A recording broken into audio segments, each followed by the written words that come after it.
প্রথম পাতে উচ্ছে আর কুমড়ো ভাজা দিয়ে শুরু করলাম। আগেও বলেছি এটা প্রায় প্রতিদিনের রেসিপির মধ্যে একটা।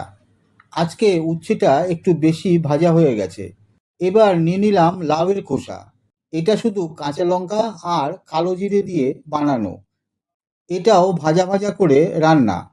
লাউয়ের কোনো কিছুই ফেলা যায় না, সবই খেতে পারো। এতে উপকার ছাড়া অপকার একদমই নেই।